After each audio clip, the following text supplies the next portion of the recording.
وَلَوْ نَزَّلْنَا عَلَيْكَ كِتَابًا فِي قِرْطَاسٍ فَلَمَسُوهُ بِأَيْدِيهِمْ لَقَالَ الَّذِينَ كَفَرُوا إِنْ هَذَا إِلَّا سِحْرٌ مُبِينٌ وَقَالُوا لَوْلَا أُنزِلَ عَلَيْهِ مَلَكٌ وَلَوْ أَنزَلْنَا مَلَكًا لَقُضِيَ الْأَمْرُ ثُمَّ لَا يُنظَرُونَ وَلَوْ جَعَلْنَاهُ مَلَكًا لَجَعَلْنَاهُ رَجُلًا وَلَلَبَسْنَا عَلَيْهِمْ مَا يَلْبِسُونَ وَلَقَدِ اسْتُهْزِئَ بِرُسُلٍ مِّن قَبْلِكَ فَحَاقَ بِالَّذِينَ سَخِرُوا مِنْهُم مَّا كَانُوا بِهِ يَسْتَهْزِئُونَ قُلْ سِيرُوا فِي الْأَرْضِ ثُمَّ انظُرُوا كَيْفَ كَانَ عَاقِبَةُ الْمُكَذِّبِينَ۔ یہ سورہ انعام کی آیت نمبر 7 سے نمبر 11 تک میں نے آپ کے سامنے تلاوت کی ہے۔ اس آیت کریمہ میں اللہ تبارک و تعالیٰ نے مشرکین عرب کی ایک ہٹ درمی کا ذکر فرمایا ہے، اور وہ یہ کہ اگرچہ رسول کریم سرور دو عالم صلی اللہ علیہ وسلم کی طرف سے بہت سے معجزات ان کے سامنے آ چکے تھے، رسول کریم سرور دو عالم صلی اللہ علیہ وسلم کا کردار اور اخلاق ان کے سامنے آ چکا تھا، جو بذات خود ایک معجزے سے کم نہیں تھے، اور قرآن کریم بطور ایک معجزے کے ان کے سامنے آ چکا تھا۔ اس کے باوجود وہ نت نئے مطالبے کرتے رہتے تھے کہ ہمیں فلاں معجزہ دکھائیے، فلاں معجزہ دکھائیے، اور اس کی وجہ سے بعض صحابہ کرام اور کسی وقت رسول کریم صلی اللہ علیہ وسلم کو بھی یہ خیال ہوتا تھا اپنی امت پر شفقت کی وجہ سے کہ جو کہہ رہے ہیں کہ ہمیں فلاں معجزہ دکھا دیجئے تو دکھائی دیا جائے تاکہ یہ ایمان لے آئے، اور اللہ تعالیٰ کی طرف سے وہ دکھایا نہیں جا رہا تھا، تو بعض اوقات دل میں یہ خیال ہوتا تھا کہ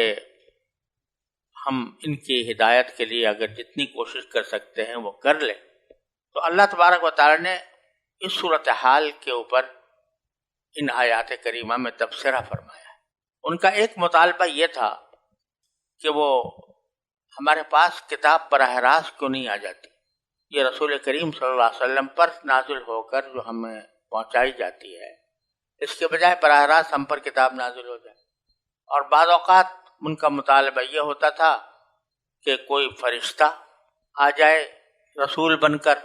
یا کم از کم رسول کریم صلی اللہ علیہ وسلم کی تصدیق کے لیے، تو ہمیں یقین آ جائے کہ واقعی آپ اللہ کے پیغمبر ہیں۔ تو ان مطالبات پر اللہ تعالیٰ نے ان آیات کریمہ میں تبصرہ فرمایا ہے اور ان شبہات کا جواب دیا ہے۔ تو یہاں پہلے میں ان آیات کا ترجمہ عرض کرتا ہوں، اس کے بعد پھر اس کی تھوڑی سی تشریح۔ قرآن کریم میں اللہ تبارک و تعالیٰ فرماتے ہیں کہ اگر ہم تم پر کوئی ایسی کتاب نازل کر دیتے جو کاغذ پر لکھی ہوئی ہوتی، پھر یہ اسے اپنے ہاتھوں سے چھو کر بھی دیکھ لیتے، تو جن لوگوں نے کفر اپنا لیا ہے وہ پھر بھی یہی کہتے کہ یہ کھلے ہوئے جادو کے سوا کچھ نہیں۔ اور یہ لوگ کہتے ہیں کہ اس پیغمبر پر کوئی فرشتہ کیوں نہیں اتارا گیا، حالانکہ اگر ہم کوئی فرشتہ اتار دیتے تو سارا کام ہی تمام ہو جاتا، پھر ان کو کوئی مہلت نہ دی جاتی، اور اگر ہم فرشتے ہی کو پیغمبر بناتے تب بھی اسے کسی مرد ہی کی شکل میں بناتے، اور ان کو پھر ہم اسی شبے میں ڈال دیتے جس میں یہ اب مبتلا ہے۔ اور اے پیغمبر، حقیقت یہ ہے کہ تم سے پہلے بھی بہت سے رسولوں کا مذاق اڑایا گیا ہے، لیکن نتیجہ یہ ہوا کہ ان میں سے جن لوگوں نے مذاق اڑایا تھا ان کو اسی چیز نے آ گھیرا جس کا وہ مذاق اڑایا کرتے تھے۔ ان کافروں سے کہو کہ ذرا زمین میں چلو پھرو، پھر دیکھو کہ پیغمبروں کو جھٹلانے والوں کا کیسا انجام ہوا۔ ان آیات میں پہلے تو ان کے اس مطالبے کا ذکر ہے کہ وہ کہتے تھے کہ ہمارے اوپر کتاب براہ راست نازل ہو جائے، اور وہ کتاب کسی کاغذ پر لکھی ہوئی ہو۔ تو اللہ تبارک و تعالیٰ فرما رہے ہیں کہ یہ ان کا مطالبہ سوائے ہٹ درمی کے کچھ اور نہیں ہے۔ اگر بالفرض ہم ان کو کتاب کاغذ پر لکھی ہوئی اتار کر بھی نازل کر دیں، ہاتھوں سے اس کو چھو کر بھی دیکھ لے پھر بھی یہ اس پر ایمان نہیں لائیں گے، یعنی انہوں نے طے کر رکھا ہے کہ ہمیں ایمان نہیں لانا، تو اب وہ اگر یہ ان کا مطالبہ پورا کر بھی دیا جائے تو بھی ہمارا علم ازلی یہ فرماتا ہے کہ یہ ایمان لانے والے نہیں ہیں۔ چنانچہ فرمایا بَلَوْ نَزَّلْنَا عَلَيْكَ كِتَابًا فِي قِرْطَاسٍ، اگر ہم تم پر کوئی ایسی کتاب نازل کرتے جو کاغذ پر لکھی ہوئی ہو، فَلَمَسُوهُ بِأَيْدِيهِمْ، پھر یہ اسے اپنے ہاتھوں سے چھو کر بھی دیکھ لیں، تو لَقَالَ الَّذِينَ كَفَرُوا، جن لوگوں نے کفر اپنا ہی رکھا ہے وہ پھر بھی یہی کہیں گے کہ ان ھذا الا سحر مبین، یہ کھلے ہوئے جادو کے سوا کچھ نہیں۔ جس طرح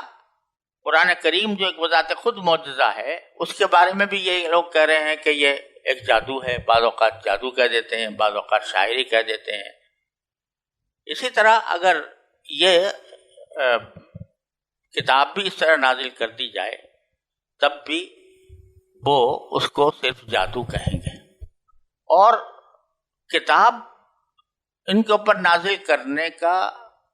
مقصد یہ ہے کہ وہ یہ چاہتے ہیں کہ ہمارے پاس براہ راست ہر ایک آدمی کے پاس کتاب اللہ آ جائے۔ تو اللہ تعالیٰ کی سنت یہ ہے کہ کبھی کتاب بغیر پیغمبر کے نہیں بھیجتا، پیغمبر بغیر کتاب کے آ جاتے ہیں لیکن کتاب بغیر پیغمبر کے نہیں آتی۔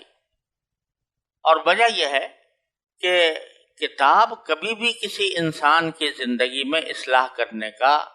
ذریعہ نہیں ہوتی۔ کوئی بھی علم و فن وہ محض کتاب کی بدولت حاصل نہیں ہو سکتا جب تک کہ کوئی استاذ نہ ہو، کوئی معلم نہ ہو۔ تو اگر ان کے پاس ہر ایک کے پاس ایک کتاب آ کر اتر جاتی اور اس کے کاغذ پر لکھی ہوئی اور اس کو یہ ہاتھ لگا کے بھی دیکھ لیتے تو یہ اپنے آپ کو رسول سے مستغنی سمجھتے، کتاب ہمارے پاس براہ راست آ گئی، لہذا اب ہمیں رسول کی کوئی ضرورت نہیں، الیاذ باللہ۔ تو اس صورت میں یہ ہوتا کہ یہ سب براہ راست کتاب پڑھتے اور کتاب پڑھ کے بجائے فائدہ اٹھانے کے گمراہ ہوتے، کیونکہ رسول کو تو بھیجا ہی جاتا ہے کتاب کی تشریح کے لیے۔ جیسے کہ اگر کوئی کسی علم و فن کی کتاب ہو، میڈیکل سائنس کی کتاب ہے، وہ ایک عام آدمی کے سامنے آ جائے اور وہ اس کو پڑھ کے ڈاکٹر بننا چاہے تو نہیں بن سکتا جب تک کہ کسی استاد سے تربیت حاصل نہ کرے۔ تو اللہ تعالیٰ کی حکمت یہ ہے کہ وہ کتاب تنہا نازل نہیں کرتا بلکہ اس کے ساتھ معلم کے طور پر رسول بھیجتا ہے۔ تو اس لیے یہ مطالبہ ایک طرف تو ایسا ہے کہ یہ اس کے پورا ہو جانے پر بھی ایمان لانے والے نہیں ہیں اپنے ہر درمی کی وجہ سے، دوسرے اللہ تعالیٰ کے حکمت کے خلاف ہے کہ کسی کو اس طرح کتاب دے دی جائے رسول کے بغیر۔ دوسرا ان کا مطالبہ یہ تھا کہ ہمارے اوپر کوئی فرشتہ نازل کیا جائے، وَقَالُوا لَوْلَا أُنزِلَ عَلَيْهِ مَلَكٌ۔ اب اس کے دو مطلب ہیں، ایک مطلب یہ ہے، دونوں قسم کے ان کے مطالبات تھے۔ ایک مطالبہ تو یہ تھا کہ ہمیں انسان کیوں پیغمبر بنا کے بھیجا جا رہا ہے، ہمارا جیسا انسان جو کھاتا ہے، پیتا ہے، چلتا ہے، پھرتا ہے، تو کوئی فرشتہ آتا جو ہمیں پیغمبر بن کر آتا تو ہمیں اللہ کا پیغام پہنچاتا۔ دوسرا بعض ان میں سے یہ کہتے تھے کہ ان رسول کے ساتھ کوئی فرشتہ آتا۔ کیا ایک روایت میں آتا ہے کہ کسی نے مطالبہ کیا تھا کہ ٹھیک ہے ہم آپ کی بات مان لیں گے لیکن بشرطے کہ آپ 4 فرشتے ہوں جو آئیں اور آ کر ہم کو بتائیں کہ یہ واقعی اللہ کے پیغمبر ہیں۔ تو دونوں باتوں کا یہاں جواب دیا گیا ہے کہ قرآن کیوں ایک فرشتے پر نازل نہیں ہوا، فرشتے کو کیوں رسول بنا کر نہیں بھیجا گیا، یا فرشتوں کو تمہارے سامنے تصدیق کر کے کیوں نہیں بھیجا، تصدیق کرنے کے لیے کیوں نہیں بھیجا گیا۔ تو اس کے 2 جواب دیے اللہ تبارک و تعالیٰ۔ جواب یہ ہے کہ پہلے تو یہ ذرا سوچو کہ فرشتہ اگر آئے تو اپنی اصلی شکل میں آئے یا انسان کی شکل میں آئے۔ اگر فرشتہ اپنی اصل شکل میں آتا ہے تو ان کے اندر طاقت نہیں ہے کہ اس کو دیکھ سکے، کیونکہ فرشتے کی جو حیت اللہ تعالیٰ نے بنائی ہے وہ انسانوں کے لیے ایک ایسی شکل ہے کہ جس کو دیکھ کر انسان ڈر جائے. یہاں تک کہ خود رسول کریم صلی اللہ علیہ وسلم کے سامنے جب حضرت جبریل امین علیہ السلام اصلی فرشتے کی صورت میں ظاہر ہوئے تو آپ پر غشی طاری ہونے لگی. تو انسان کے اندر فرشتے کو اپنی اصل صورت میں دیکھنے کی طاقت ہی نہیں. اس لیے فرماتے ہیں وَلَوْ أَنزَلْنَا مَلَكًا لَقُضِيَ الْأَمْرُ. اور اگر ہم فرشتے کو نازل کرتے تو معاملہ ہی تمام ہو جاتا. معاملہ تمام ہونے کے دو مطلب ہیں. ایک مطلب تو یہ کہ یہ ان کو دیکھ کر برداشت ہی نہ کر سکتے اور ختم ہو جاتے یہ سب جب اصلی شکل میں دیکھے تھے. اور دوسری وجہ یہ ہے معاملے کام تمام ہو جانے کی کہ اللہ تعالیٰ کی سنت یہ ہے کہ جب کوئی کافر کسی معجزے کا مطالبہ کرتا ہے اور اس معجزے کو اس کے مطالبے کے مطابق دکھا دیا جاتا ہے تو اور پھر بھی وہ انکار پر جمع رہے یا کفر پر جمع رہے تو پھر اللہ تعالیٰ اس کو ہلاک ہی کر دیتے. پچھلی قوموں میں یہی ہوتا رہا ہے. عاد میں، سمود میں، نوح علیہ السلام کے قوم میں، موسیٰ علیہ السلام کے قوم میں، کہ جب ان کے منہ مانگے معجزات دکھا دیے گئے اور پھر بھی وہ ایمان نہ لائے تو پھر ان کو مہلت نہیں ملی، پھر ان کو عذاب ہی میں گرفتار کر لیا گیا. تو پہلی بات لقضی الامر کے اندر دونوں باتیں داخل ہیں. ایک تو ان کے اندر طاقت نہیں ہے دیکھنے کی، یہ اس کو دیکھ کر مر جائیں گے، اور ثم لا ينظرون پھر مہلت ہی نہیں ملے گی. اور دوسرا یہ کہ ہماری سنت یہ ہے کہ معجزہ دیکھنے کے بعد، یعنی وہ معجزہ جو ان کا منہ مانگا معجزہ ہو، اس کے بعد بھی اگر یہ کفر پر قائم رہیں تو ان کو مہلت نہیں ملتی، ان کا کام تمام کر دیا جاتا ہے. تو یہ تو وہ صورت ہے جبکہ فرشتہ اپنی اصل صورت میں آئے، تب تو یہ حال ہوگا. یا تو ویسے ہی مر جائیں گے دیکھ کر، یا اللہ تعالیٰ ان کو ہلاک کر دے گا. اور دوسری صورت یہ ہے کہ انسانی شکل میں لایا جائے فرشتے کو تاکہ یہ اس کو برداشت کر سکے. تو پھر وہی سوال کھڑا ہو جائے گا کہ یہ تو انسان ہے، اس کو فرشتہ ہم کیسے سمجھے، رسول کیسے مانے. تو وَلَوْ جَعَلْنَاهُ مَلَكًا، اور اگر ہم ان کو فرشتہ بنا کر بھیجیں یعنی انسانی شکل میں تو اللہ جعلناہ رجلا، تو ہم اسے انسان ہی کی شکل میں بھیجنے پر مجبور ہوں گے کیونکہ ان کے اندر طاقت ہی نہیں دیکھنے کی اصل فرشتے کو. تو وہ انسانی شکل میں آئے گا، ایک مرد کی شکل میں آئے گا. وَلَلَبَسْنَا عَلَيْهِمْ مَا يَلْبِسُونَ، اور اس صورت میں ہم انہیں اسی شعبے میں ڈال دیں گے جس میں آج مبتلا ہے کہ انسان ہے یہ، تو اس کو فرشتہ مانیں گے ہی نہیں اور کہیں گے جیسے اب رسول کریم صلی اللہ علیہ وسلم کو کہہ رہے ہیں کہ یہ ہم جیسے انسان ہیں لہذا ہم ان کو کیسے مانیں، تو اس وقت بھی یہ کہیں گے لَلَبَسْنَا عَلَيْهِمْ مَا يَلْبِسُونَ. لہذا یہ ان کا مطالبہ کسی بھی صورت قابل عمل نہیں کہ فرشتہ بھیجا جائے، اللہ تعالیٰ کی سنت کے بھی خلاف ہے. دوسری بات یہ بھی ہے اس میں کہ جو بھی کہا گیا کہ اگر ہم نے فرشتہ ہم نازل کریں اپنی اصل صورت میں تو لقضی الامر، کام تمام ہی ہو جائے. اس کے دو معنی تو میں نے ابھی عرض کیے. تیسرے معنی اس میں یہ بھی ممکن ہے اور بعض مفسرین نے اس کا ذکر کیا ہے کہ اگر بالفرض فرشتہ آتا ہے اور فرشتہ ایسی چیز ہے کہ جس کو نہ بھوک لگتی ہے، نہ پیاس لگتی ہے، نہ کوئی نفسانی خواہشات اس کے اندر پیدا ہوتی ہیں، اور ان کو دیکھتا ہے کہ یہ کوئی حرام کھا رہے ہیں اور ان کو منع کرتا ہے، تو اس کے جواب میں ان کو یہی کہنا تھا کہ بھائی تم ہمیں کیسے منع کرتے ہو، تمہیں تو نہ بھوک لگتی ہے، نہ پیاس لگتی ہے، نہ تمہارے دل میں کوئی خواہش پیدا ہوتی ہے، تو تم ہمیں یہ کیا سکھانے آ گئے. تمہیں اگر بھوک لگتی، پیاس لگتی، تمہارے دل میں خواہشات پیدا ہوتی، تمہاری انسانی حاجتیں ہوتی، تو پھر بے شک ہم سمجھتے ہیں کہ بھئی یہ تم جو ہمیں حکم دے رہے ہو یہ ہماری فطرت کے عین مطابق ہے. لیکن فرشتہ اگر آتا تو وہ کہتا کہ یہ تم، بلکہ فرشتہ جو ہے ہو سکتا ہے کسی مباح چیز کے بارے میں بھی یہ کہہ دیتا کہ تم غلط کر رہے ہو، تو اس لیے اس کو کوئی پتہ ہی نہیں تھا کہ اس کے اندر اس کی باقی ضرورت ہے، اس کی باقی حاجت ہے. تو پتہ ہی نہیں ہوتا، تو اس لیے وہ اتنی سختیاں کرتا تمہارے اوپر کہ لقضی الامر، کہ کام تمام ہی ہو جاتا تمہارا۔ یہ ساری وجوہ ہیں جس کی بنا پر ہم نے کوئی فرشتہ نازل نہیں کیا۔ اب رسول کریم صلی اللہ علیہ وسلم کو تسلی دی جا رہی ہے